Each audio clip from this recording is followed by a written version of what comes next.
Welcome friend. সমস্ত রাজ্য সরকারি কর্মী শিক্ষকদের জন্য অত্যন্ত গুরুত্বপূর্ণ অর্ডার জারি করল রাজ্য অর্থ দপ্তর। আজই কিছুক্ষণ আগে এটি পাওয়া গেছে। দেখুন, government of West Bengal finance department থেকে এটা জারি হয়েছে। কী বলছে দেখুন, all state government offices, local bodies, territory bodies, board, corporation and undertaking control or owned by state government and educational institution and other offices institutions under the control of the government of West Bengal, with the exception of the offices of Registrar of Assurance Kolkata and Collectorate of Stamp Revenue Kolkata, shall be closed at 2 p.m.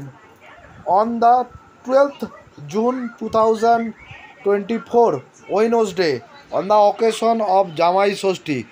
অর্থাৎ জামাই ষষ্ঠী উপলক্ষে রাজ্য সরকার অর্ধ দিবস ছুটির order জারি করলো।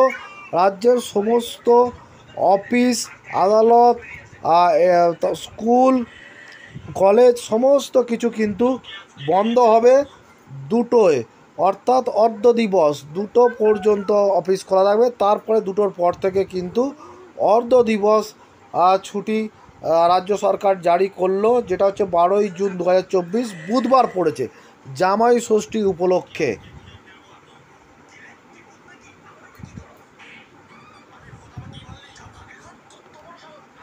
কিছুক্ষণ আগেই রাজ্য অর্থ দপ্তরের ওয়েবসাইটে এটি পাওয়া গেছে।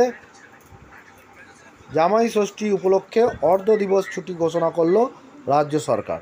ধন্যবাদ।